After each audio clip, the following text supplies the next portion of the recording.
आरोप अभी तक सिद्ध नहीं हुआ है। नाम तो है ना 2017 में दंगे के आरोपी बनाए। कोई भी इंसान इस चीज को गवारा नहीं करेगा कि वो आकर के मेरे घर में हुक्म चलाए। इसी चीज का विरोध मेरे फादर ने किया। पब्लिक आपको चुनेगी क्योंकि एक गंभीर आरोप है, उसको देखते हुए लड़ाई एक्चुअली है कि मानगो को किस तरह से बेटर किया जाए। नगर निगम चुनाव की घोषणा अभी तक नहीं हुई है कि कितनी तारीख को चुनाव होना है, लेकिन कुछ सीटों को लेकर रिजर्वेशन आ चुका है और कुल 17 वार्ड महिला आरक्षित कर दी गई है, जिसमें मेयर को भी जनरल कैटेगरी में रखा गया है। इसी बीच एक ताज़ा मामला सामने आया जब चुनावी मैदान में कई सारे प्रत्याशी अपने नाम की घोषणा कर रहे थे और चुनाव लड़ने का ऐलान कर रहे थे। आफ्ताब अहमद सिद्दीकी जो कांग्रेस के वरिष्ठ नेता हैं, उनकी गिरफ्तारी होती है, जेल जाते हैं और 2017 दंगा केस वजह बनता है।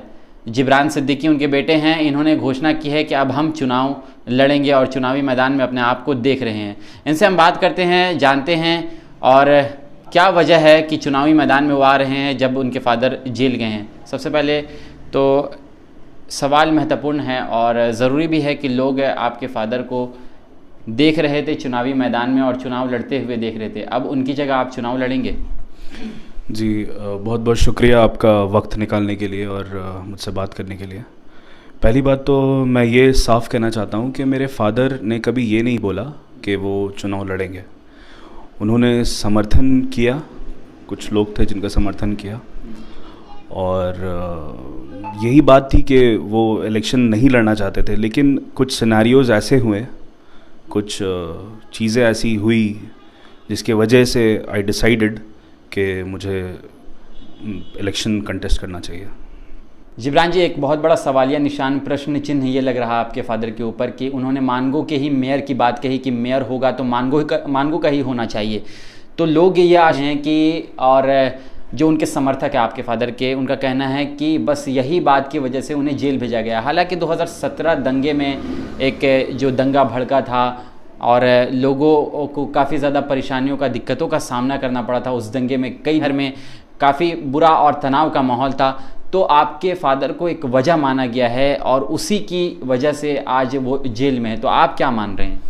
देखिए, पहली बात तो ये है कि जो दंगा भड़का, वो दंगा क्यों भड़का और वो उसके पीछे कौन लोग थे, ये तो जांच का विषय है। और जांच किस तरह से हो रही है, किस बिना पर हो रही है, वो उसको देखने का है कि हाँ लोग समझें चीज़ों को।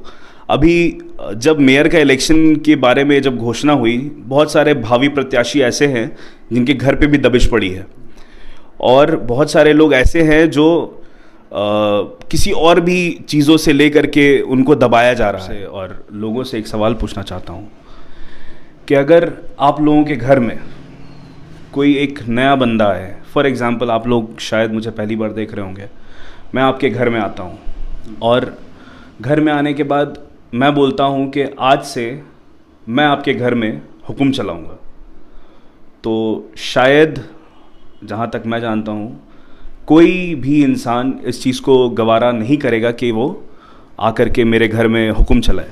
तो बस इसी चीज़ का विरोध मेरे फादर ने किया और उसका सिला तो लोगों के सामने है। अब आप चुनाव लड़ने जा रहे हैं, कितने नंबर वार्ड से चुनाव लड़ेंगे? देखिए, बात यहाँ पर किसी वार्ड या किसी पर्टिकुलर वार्ड या किसी मेयर के इलेक्शन के लिए नहीं है। बात मेरी लड़ाई एक्चुअली है कि मानगो को किस तरह से बेटर किया जाए। मैं पॉलिटिक्स से और लीडरशिप से और इलेक्शन से मैं दूर रहता हूँ। मैंने बहुत लीडर्स देखे, बहुत क्लोजली उनको ऑब्ज़र्व किया है और बचपन से ही लगभग 25 साल से मैं देख रहा हूँ, क्योंकि उससे पहले तो शायद मैं कुछ जानता भी नहीं था। तो 20-25 साल हो गए मुझे। मैं लीडरशिप को, जमशेदपुर की पॉलिटिक्स को मैं बहुत गौर से देख रहा हूँ। मेरे फादर काफ़ी सारे पॉलिटिकल लीडर्स के साथ रहे हैं, तो मैंने समझा है चीज़ों को। तो उन सारी चीज़ों से मुझे बस ये समझ में आया कि जब तक आप अपने लिए खड़े नहीं होंगे, जब तक कोई भी इंसान अपने लिए आवाज़ नहीं उठाएगा, उसको और दबाया जाता है। इतना दबाया जाएगा कि आप तसव्वुर भी नहीं कर सकते, कि आप दब रहे होंगे और आपको पता भी नहीं चलेगा कि आपको दबाया जा रहा है। लेकिन अचानक से ये मन में ख्याल क्यों आया कि आपको चुनाव लड़ना चाहिए? आप राजनीति में सक्रिय भी नहीं हैं, राजनीति में कभी आपको लोगों ने देखा नहीं, लेकिन अचानक से चुनाव लड़ने का मन आपने बनाया, क्या वजह है? इससे पहले समाज हित और समाज में काम करने की इच्छा शक्ति आपके अंदर नहीं आई थी?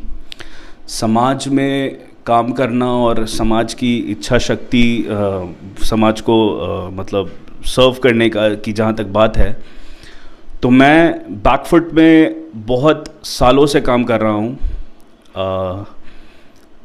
ज़रूरी नहीं है कि मैं चीज़ों को गिनाऊँ, लेकिन जो लोग पर्सनली मुझे जानते हैं उन लोगों को पता है कि मैं किस तरह से काम करता था। जब कोविड आया तो हम लोगों ने बहुत कुछ किया, और ये मुझे बताने में भी अच्छा नहीं लगता, बिकॉज़ मैं उस तरह का इंसान ही नहीं हूँ कि मैं अपनी जो उपलब्धियाँ हैं, सो कॉल्ड उपलब्धियाँ, उसे गिनाऊँ। मैं बस ये कहना चाहता हूँ कि फ़र्स्ट ऑफ ऑल, जब भी कोई इंसान या हमारा जो अभी इलेक्शन होने वाला है, ये election is very important for, मतलब मानगो के लोगों के लिए बहुत ज़रूरी है। क्यों ज़रूरी है? ज़रूरी इसलिए है कि ये इलेक्शन ये डिसाइड करने वाला है कि मानगो की जो दिशा है, मतलब मानगो का ग्रोथ का जो दिशा है, वो अपवर्ड जाने वाला है या फिर वो नीचे जाने वाला है। तो ये लोगों को समझना है कि वो किन लोगों को इलेक्ट करते हैं। मैं तो ये रिक्वेस्ट करूंगा लोगों से कि वो लोग ज़्यादा से ज़्यादा लोग आएँ सामने आ करके वो बताएं कि हाँ, ये चीज़ें हैं हमारे पास, ये मतलब प्रॉब्लम्स हैं और उसका सोल्यूशंस किस तरह से हम लोग निकाल सकते हैं। तो लोगों को आना पड़ेगा। और मैं ये और चीज़ बोलना चाहता हूँ, सिर्फ दो चीज़। मैं ये नहीं बोलूँगा कि कोई भी इंसान आए और आकर के इलेक्शन लड़ जाए, लेकिन जो इंसान लड़े या जो इंसान मेयर होगा आगे मानगो का, उनको सिर्फ दो चीज़ ध्यान रखिएगा। शायद आप जो देख रहे होंगे, शायद आप में से कोई एक इंसान मेयर होगा आने वाले वक्त का मानगो से। तो आप लोगों को सिर्फ दो चीज़ ध्यान रखिएगा। पहला, क्वालिटी एजुकेशन प्रोवाइड करिए लोगों को क्वालिटी एजुकेशन। स्कूल्स तो हम सारे भेजते हैं, क्वालिटी एजुकेशन बहुत ज़रूरी है लोगों को प्रोवाइड करना। दूसरी चीज़ है एंटरप्रेन्योरशिप डेवलपमेंट। आज जो हम देखते हैं लोगों को, हमारे मानगो में बहुत सारे लोग दर की ठोकरें खा रहे हैं जॉब के लिए, तो उन लोगों को जॉब नहीं मिलती। तो उसके लिए मैंने एक्चुअली मैनेजमेंट की पढ़ाई करी है दिल्ली से। तो उस चीज़ में मुझे पता है कि एक बंदा को किस तरह से उसको बिजनेस प्लान उसका सेट हो, उसके बाद उसको किस तरह से सेगमेंट वाइज उसको डिस्ट्रीब्यूट किया जाए, उसका जो बिजनेस है किस तरह पोजीशन किया जाए। मैं आपको रोकूंगा कि यहाँ पर क्या मंत्री हैं, विधायक हैं, सांसद है, सारे लोग हैं, तो क्या मेयर बनने के बाद, वार्ड पार्षद बनने के बाद यहाँ पर संभव है कि जो नौकरी नहीं है, बेरोजगार युवा हैं, उनको नौकरी मिल जाएगी? अगर संभव होता तो अभी तक क्यों नहीं हुआ, इसका जवाब दीजिए। अगर संभव होता, बड़े बड़े पद पर जो विराजमान हैं, उसके बाद भी बेरोजगार युवा घूम रहे हैं देश में। भारतीय जनता पार्टी की सरकार है 8 सालों से, उसके बाद भी बेरोजगार लोग हैं, घूम रहे हैं, उनके पास जॉब नहीं है, नौकरी नहीं है। तो क्या एक इलाके का मेयर और वार्ड बनने के बाद आप लोगों को नौकरी का भरोसा दे रहे हैं? ये बात नहीं है कि मैं भरोसा दे रहा हूँ, मैं ये बोल रहा हूँ कि किस तरह से इन चीज़ों को इम्प्लीमेंट किया जाए। देखिए, मैं आपको एक बात बता रहा हूँ। फॉर एग्जाम्पल, आप एक एक्स इंसान है, वो इंसान के पास आइडिया है। हमारे मानगो में ब्रेन्स की कमी नहीं है भाई, हमारे मानगो में बहुत ब्रेन्स है, लेकिन लोग डरते हैं। कोई प्लेटफॉर्म प्रोवाइड नहीं करता ना, किसी के पास प्लेटफॉर्म नहीं है। कोई एक प्लेटफॉर्म तुम दो या लोग दे, वहाँ पर लोग आएँ, अपना शेयर करें आइडियाज़। इन सब चीज़ों की बात ही नहीं होती। सिर्फ ये बात होती है कि रोड ख़राब है, रोड बना दिया जाए, नाली ख़राब है, नाली कंस्ट्रक्ट कर दिया जाए, और बस इसी मुद्दे। इनफैक्ट लोग अभी भी कह रहे हैं कि अगर हमारे क्षेत्र का कोई वार्ड पार्षद बनता है, मेयर बनता है, तो रोड की समस्याओं का समाधान होगा, बिजली की समस्याओं का समाधान होगा, पानी की समस्याओं का समाधान होगा। तो ये बातें अभी भी हो रही है, लोग कह रहे हैं। बेसिक नेसेसिटीज़ अल्हम्दुलिल्लाह है, बेसिक नेसेसिटीज़ हमारे पास है, हमारे पास छत है, हमारे पास रोड है, हमारे पास पानी पीने का मिलता है हमें, हमारे पास बेसिक चीज़ें हैं। साफ़ सफाई एक बड़ा मसला है, साफ़ सफाई को ध्यान देना पड़ेगा मानगो में। और उसके बाद एक प्लेटफॉर्म आना पड़ेगा खुद को सशक्त करने के लिए। हर इंसान को मतलब आत्मनिर्भर बनाना होगा। He should not be dependent upon anyone. हर इंसान की प्रोडक्टिविटी बढ़ानी होगी। एक इंसान को इतना प्रोडक्टिव बनाना है कि कम से कम उसकी परचेजिंग पावर बढ़े। उसकी परचेजिंग पावर अगर बढ़ गई ना तो वो खरीदेगा 4 दुकान से सामान खरीदेगा, उसके पास जो पैसा आएगा, वो जो कमाएगा अपने बिजनेस से, वो पैसा को डिस्ट्रीब्यूट करेगा अलग अलग दुकानों में जब डिस्ट्रीब्यूट होगा पैसा, तो वो पैसा जाएगा और पैसा और पैसा बनाता है ना।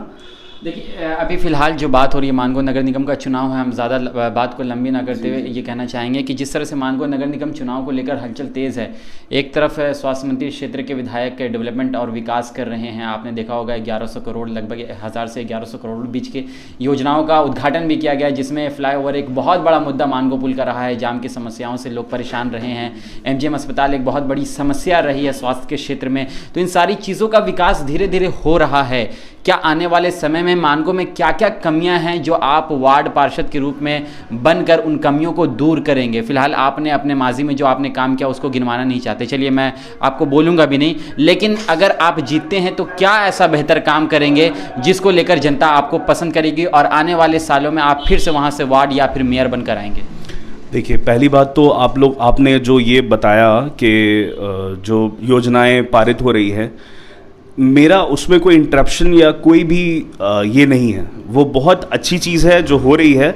मैं एक लोकल गवर्निंग बॉडी के बारे में बात कर रहा हूँ। ये जो मेयर का इलेक्शन है, this is a local body, local government है ये। तो इसको क्यों लाया गया? इसलिए लाया गया कि जो ट्रांसपेरेंट लोगों के बीच में और गवर्निंग बॉडी के बीच में, उसको ट्रांसपेरेंट किया जाए, उसको और अच्छी तरीके से लोगों के सामने, गवर्नमेंट के सामने लाया जाए। कम्युनिकेशन अच्छा हो, कम्युनिकेशन अच्छा होगा तो काम अच्छा होगा। तो जब ये सारी चीज़ें होंगी ना तो ऑटोमेटिकली मानगो को आप एक अच्छा सुंदर मानगो आप देख सकेंगे। और आपने जो दूसरी बात कही कि आप ऐसा क्या काम करेंगे, मैं बस ये कहूँगा कि अब तो वक्त बताएगा कि आगे क्या होने वाला है। बस देखिए, आपके पिता के ऊपर एक गंभीर आरोप लगा है, उसके बाद आप वार्ड नंबर 2 से वार्ड पार्षद के तौर पर चुनावी मैदान में चुनाव लड़ने की घोषणा कर रहे हैं। क्या लगता है आपको कि जनता, पब्लिक आपको चुनेगी? क्योंकि एक गंभीर आरोप है, उसको देखते हुए। आरोप क्या सिद्ध हुआ? आरोप अभी तक सिद्ध नहीं हुआ है। नाम तो है ना, 2017 में दंगे के आरोपी बनाए गए हैं। नाम ये अंडर जुडिशरी है, ये जुडिशरी का मामला है और अभी तक आरोप किसी के ऊपर भी सिद्ध नहीं हुआ है कि वो आरोपी थे या क्या हुआ था, क्या नहीं हुआ था। वो अंडर जुडिशरी है। वो चीज़ें जब सामने आएंगी तो सब क्लियर हो जाएगा। चलिए, बहुत बहुत धन्यवाद हमसे बात करने के लिए। तो ये थे आफ्ताब अहमद सिद्दीकी, जो कि 2017 दंगे केस में जेल में सज़ा काट रहे हैं, और इनके बेटे जिब्रान सिद्दीकी जो चुनावी मैदान में अपने आप को देख रहे हैं और वार्ड नंबर 2 से चुनाव लड़ने का ऐलान कर रहे हैं।